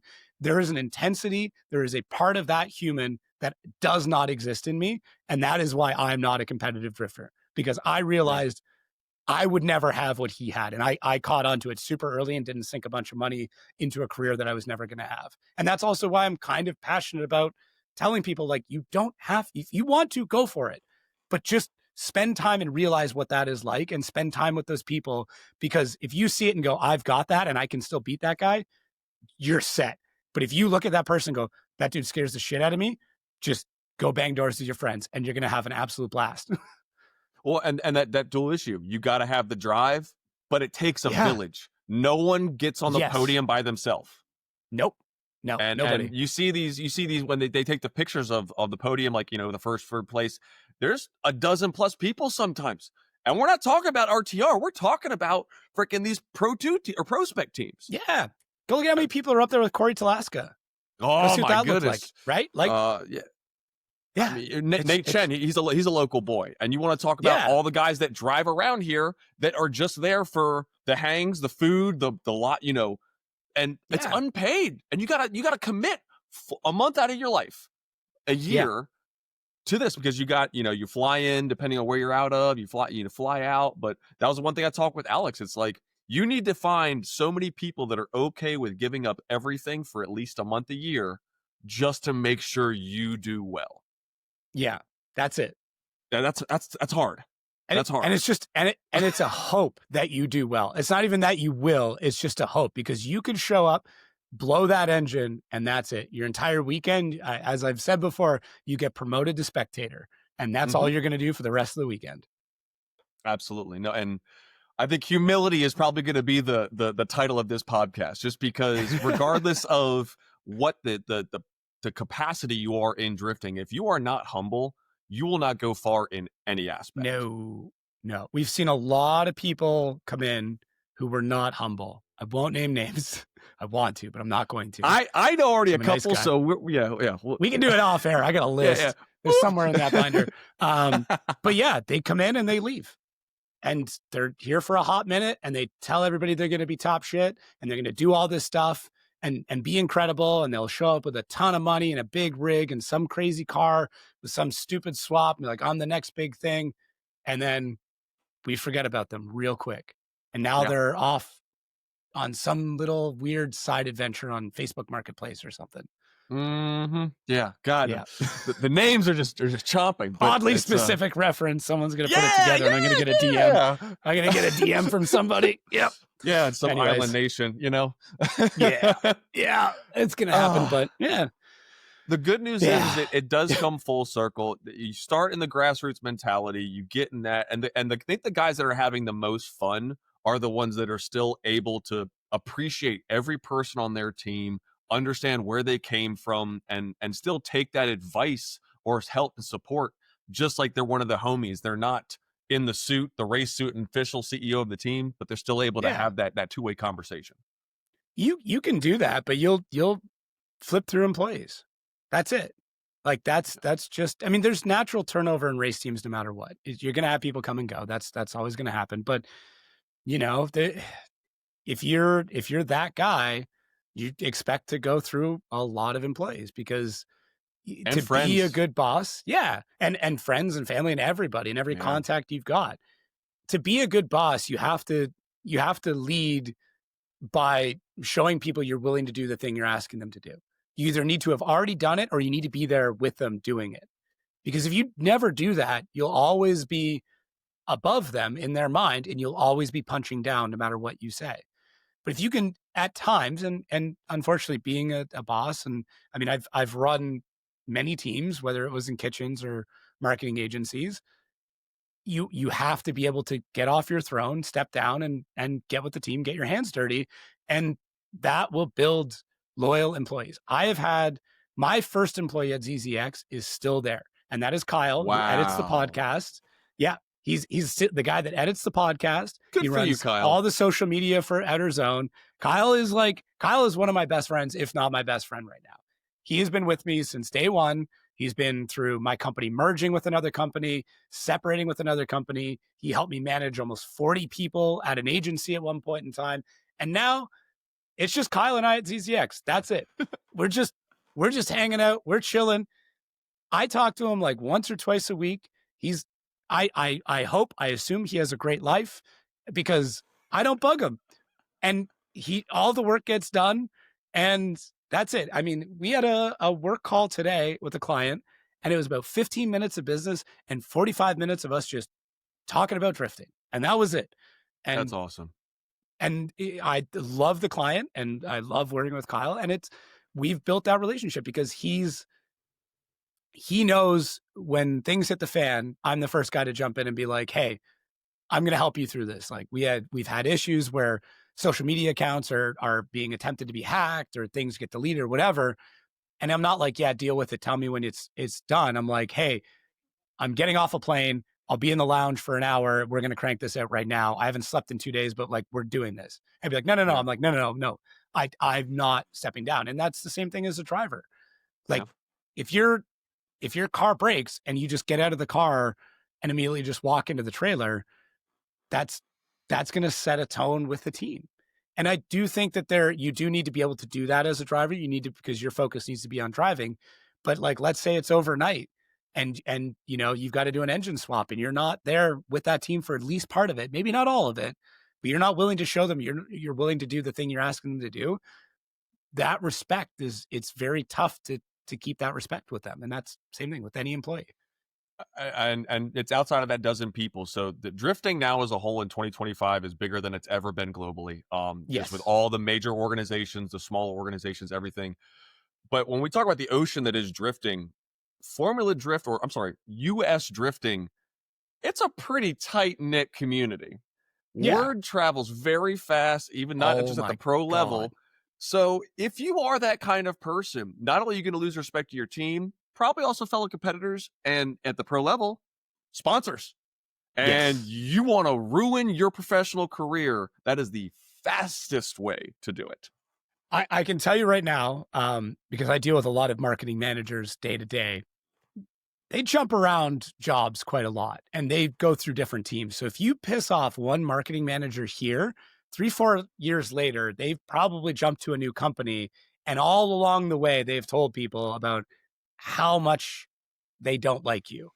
And that you're just ruined. Sorry. Like there's like one driver right now that is on such a deep shit list. And I'm watching them trying to dig themselves out of it. And I'm like, it's not going to happen. It's just not going to happen. And I was chatting with a bunch of other people in the marketing industry and they were all like, hey, did he talk to you? Yeah. Like we're all of us hands off. And like, these are in some cases competitors and because we all have the same weird marketing job in drifting. So like we all know each other, even if we're competing. Like I know other agency owners that I compete with day to day and like whether or not we're buddies, but we'll still have that communication where I'll be like, yo, do not pick this client up. Like just don't. We're competing. We're both going after the same piece of pie. Maybe I don't like you, but like out of respect, do not work with this person. Yeah, professional and that courtesy. happens exactly. That happens every day. So like, you know, that humility, that bragging, that I'm going to do this, all that stuff. As soon as you say that and it makes it to a company, it's made it to every company. Well, since you are on the marketing side of things, you obviously have the marketing company and you dealt with this so much because your ear picks up a lot more than I think people think. What is maybe one tip you can give drivers that are in that, I would say, pro-am, prospect, you know, that weird bridge, just to be able to do the right thing moving forward, to be able to be more marketable and just, you know, have a better chance of being noticed? It's easier to say no to a stranger than it is to a friend. So if you're trying to build these brand deals, if you're trying to get partners or sponsors or whatever you want to call them, you know, add to our drifting family, they've got to be friends. I've heard of maybe a handful of situations where somebody cold emailed somebody and was able to get a deal going, right? Very rare. The only time it does happen is if you come to them with an incredible idea. I don't think it's ever happened. You went, my name's so-and-so driver from wherever. Here's my deck. please pick one of these 3 packages to put a logo on my car. If that's what you're doing, just stop, because it would be better if you did nothing. Like that, doing nothing is less damaging than you doing that. Or if you're walking up in PRI and with a paper in hand and you're going, I'm Brad, and I'm a good drifter, and here's what it's going to cost you to sponsor my car. No. But if you walk up to a company and say, hey, you know, I've already bought your parts. I follow you on social media. I've engaged with a bunch of stuff. Here's a couple posts I already made talking about how much I love whatever it is you make. Let's say bearings, because it's a weird one. I have a really cool idea of how I can help you make a video to promote these bearings, because I really like them. And here's this crazy idea. And here's the thing. I already know you've got a marketing team, and I already know you got a video agency and all this stuff, but it would cost you a lot of money to fly them out to me to do this. But I've already got a media guy. So why don't we just shoot it for you and we'll send it to you? Maybe we can do a collab on Instagram, or you can just use it yourself. Or maybe I went on Facebook ads library and typed in your name so I can look at your Facebook page and see every ad that you're currently running, because that's public knowledge, and Google and TikTok and Reddit all have the same thing. Hint, hint, nudge, nudge. So you can see what kind of ads every company that you may want to work with are already running. And here's a better version of that I've made for you completely for free, because I hope you like me and we can become friends, and maybe one day you'll give me some money. That's a much better strategy. But yeah, go to networking events. Like, go to PRI to make friends. Go to PRI to have, you know, social hour. And yeah, exactly. Go do that. Don't go to hand out your deck. Go make friends, go make memories, because that's what comes back. That person that I emailed about this is somebody that I met at the beginning of the year, and I've had probably 10 conversations with, just socially, nothing to do with business. How are you? How are things? How's work? How's it been going? Oh, you developed this. That's cool. Oh, yeah, no, I left a comment on that post about that thing. Oh, this design is actually really, really sick. Oh, do you happen to make a fitment for a Mazda Protege? No, that's fine. Nobody does. So, and then I talked to them very briefly at DriftMasters, and I went, I have an idea. And they're like, oh, okay. Well, what's your idea? And I'm like, I can spitball it to you right now, or I can write it all out, or I can do both. Do you need like a presentation? He's like, just give me the like 30 second. I gave him the 30 second. He went, interesting. Do you know how much that'll cost? And I went, I don't, but I can work it out for you. Let me get home. Let me run some numbers. I came back with the 5-figure budget, high 5-figure budget, as to which he replied, well, that was bold of you, and went, I think we can make this happen though. And I went, okay. He's like, I need you to break it down a little bit better. I need to understand a bit more, but if it makes sense, it makes sense. And I'm on board. And I went, okay. So that's my goal for tomorrow, is to like break that down and make it make sense. But this man is a several times over multimillionaire, owns several successful companies. And I just happened to bump into him because I already looked at his LinkedIn profile and understood that he was really into a couple of niche things, and made sure I had something to talk about when I ran into him. So I did my homework. I made friends with them. Did I do a little bit of homework before I made friends with them? Yeah. Whatever. Is that a little weird? Maybe. Am I going to work out a pretty big budget for a crazy ass project? There's a solid chance I will. I think it's a disservice to some of these guys and gals that go to PRI or SEMA or any of these major trade shows. It's like, all right, figure out who you want to talk to first. These are your number ones that you know you want to talk to. Do some homework. If you don't already run their parts, if you don't attend their events, just figure out something to talk about to start the conversation. And then your next level, like have an agenda. Like, just cool. All right. Oh, hey, there's this part. There's Mike Finnegan from a Hot Rod. Like, cool, but I got more people on this podcast in this last year just based off of talking to them or having them talk to somebody else to be able to start the conversation versus a cold DM. But you also didn't give up, because you and I went back and forth for over a month to make this happen. Absolutely. Yeah. Both of our schedules. You didn't just traveling. Yeah. You didn't just go, I want to be on your podcast, or I want you on my podcast. And I went, okay, we'll work it out. And then left it like that. Like, I could read our whole conversation, and it's just like you, like, hey, saw you're back from Poland. You gave me a couple of days. You thought about it. You were respectful about it. And you're like, hey, hope Poland went well. Hoping you're back. Do you got time this week? And I think I went, yeah, we got Thursday. And you're like, ooh, I'm already booked Thursday. how's Sunday work? And I went, yeah, actually Sunday's fine. Let's do that. And then you're like, hey, off chance you can fit in on Thursday, think we can make that happen? I went, you know what? I'm actually free. Let's do Thursday. But like before that, there was like 2 or 3 DMs of like, are you home this week? Can you make this happen? And I went, I'm back at this time. Contact me then. Send me a meeting invite, which you did. And then you updated the meeting invite. And it's like those little things from my perspective, I'm like, oh, you respect my time, right? You're courteous. You were forward. You got directly to the point of what you wanted. There was no bullshit. There was no, hey, like, how's your family? Like, I could tell you, do you really care? Like, you need something from me. Let's just get it over with and let's do it. And I don't mean that in a bad way, but like, that's where I'm at. I don't have time for friends. I just don't. If you want to do a podcast though, I got time for that. So let's do that. And now we're friends and it worked out well for both of us. And honestly, just being able to have a piece of your time is more than appreciative for being here. But the amount of information that we just went through in 90 minutes, I am pretty sure that people are gonna have to watch this at least 2 to 3 times. I know I'm gonna watch on half speed. You're gonna have to do it on half speed for sure. It's like, oh shit, I missed that part. You have to go back to it. But okay, so I usually end all my podcasts on my guests giving one piece of advice to either it be the up-and-coming drifter, the pro-am bridge drifter, the pro drifter that you wish you could say something directly to, but now you can subtweet to kind of hope they understand something. But what's one piece of advice you want to give to the drifting community? Every time you feel like you're not liking the sport, try to remember why you fell in love with it. If it's the friends, then go be with those friends. If it's the driving, then go drive. If it's the travel, then go travel. But whatever it is that got you into drifting, because we've all gone through, we've all had times, myself, I'm sure you have, where you're like, I am tired of this stupid sport and I don't want to do it anymore. I've given up on it. I came back. So if you're a pro driver and you're frustrated and you're spending all this money, you're not getting anywhere, go back down. Just take the humble hit, go back down, go compete at a lower level where you are more competitive and learn to love the sport again, because you will learn more and you will get better and you will be able to jump back up. Lots of drivers have come back. Brad Dan Burkett came back and he looks phenomenal. He looks great. He did the thing he should have done. In the same car. In this, yeah. I mean, slightly different wise fab in the rear, but I'm getting specific. But same car. Yeah.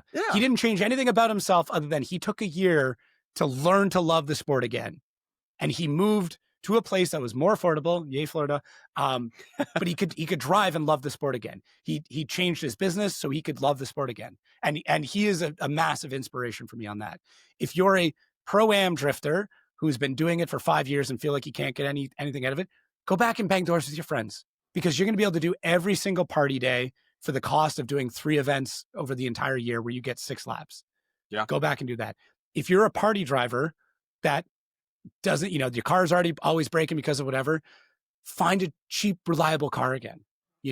If you just got in and you feel like you can't link the course, you can't do anything else, take a step back from driving, go be with your friends that got you into it. Everybody has a way that they can get back into the sport. If you're whatever, just go back and watch old Network A videos, go back and watch option DVDs, go watch Initial D, whatever it is that you truly love about the sport, go back and do that thing. Because if you don't, you are going to leave the sport and the sport is going to leave you. And that'll be it. And drifting will just be a footnote in your history. And if you're okay with that, I wish you all the best on your journey, but we're still going to be here doing what we love. And I really hope you're successful. But if you don't want it to be a footnote and you want it to be something that's with you forever, you have to find that thing and you have to go back to it, at least for a little while. God, so in mi corazón, I felt that just because it's true. And again, take it to heart, people. It's from the horses. Well, not a horse. He's a nice looking guy than that. But realistically, we want to be able to find out more about Jacob. So how can we get in touch with you on social media? Is there any sponsors or friends, family stuff you want to thank? Big shout out on the podcast. Easy. Thank you. My wife, for sure. 100% couldn't have done any of this. How anybody can be successful in life without a solid partner. I mean, either doing it solo or you need a successful partner. If you're going home every day and it's like a fight and you're stressed, you don't want to do it, take a really hard look at your situation and make a decision, because I have easily the most supportive person I've ever met in my life, because she should not be allowing me to do all the stuff that I'm doing because it's absurd. So massive shout out to her for that. Selfishly, if you do want to follow stuff, look up Jacob Gettins. Most of it's pretty easy to find. Really, really pushing on YouTube. Lots of cool videos. If you haven't checked them out, it's a mix between a vlog as well as the history of the event that I'm going to.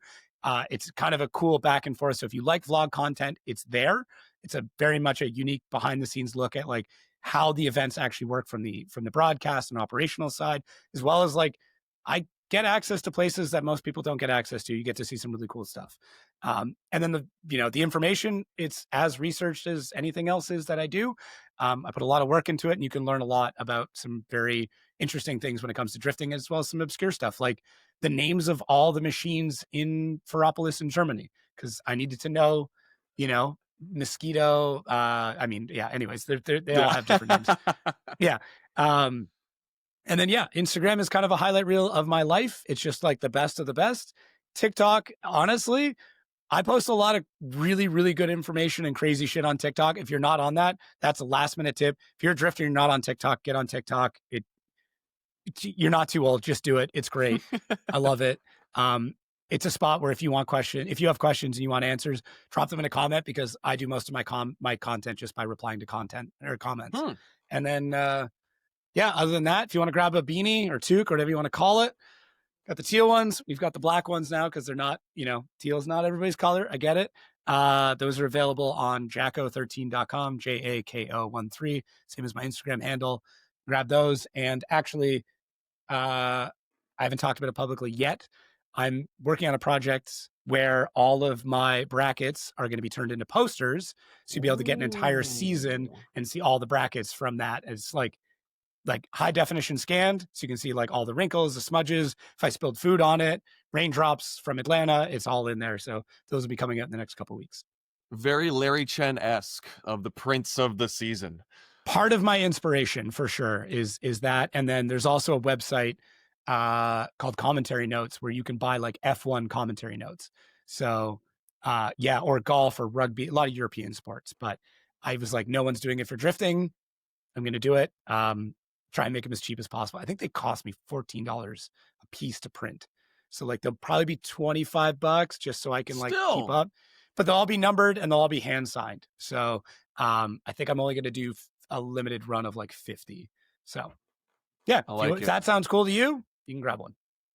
Ladies and gentlemen, again, thank you so much, Jacob, for taking time out of your day. And he didn't plug it, but I will. Make sure to go give a like, a follow, and a subscribe to his own podcast, The Outer Zone, where he interviews the top drifters in the entire world. He travels. He did stuff with the Irishman over in DriftMasters. And again, a huge inspiration for me because, again, it's just a dude talking to dudes about stuff. And that's what it should be. Can I spoil my next episode? I don't want to end your wrap up here. No. I want you now because now I have to watch the whole thing. You're going to love this. Tomorrow, I'm going to go film with Pat Gooden, but we're going to do it inside of a Texas Roadhouse. So we're going to have lunch at a Texas Roadhouse and do the podcast at the same time. But they wouldn't let us do it. I know. They wouldn't let us do it. So I have to do it incognito. Yeah, it's gonna be sweet. Are you wearing a mustache and like some glasses? No, we're gonna do like wireless like lavs, and I'm just gonna set a phone up to like kind of just propped up on a napkin stand or something. So it might be one of like the worst visuals because it'll just be him and I mukbanging like to bread rolls, but it should be a really good episode. Drifters and dough rolls, man. I'll tell you right now, right? That could be a whole new segment. Yeah. Turns at Texas Roadhouse. I like it. Dude, thank you for this. This is a lot of fun. I very much enjoy going on other people's podcasts because I get to be less interviewee. And as you can tell, I do like to talk. So it works out well. Well, if you guys want to see more people chatting up with me, I am Chris DeBoard, Debo the Comic on Instagram, Chris DeBoard on Facebook, and you have watched another episode of The Dirt Drop, now on all 3 platforms, Instagram, Facebook, and YouTube. So make sure to like, comment, and subscribe to be able to catch our next episode of The Dirt Drop. Later, everybody. And we're done, and that's it.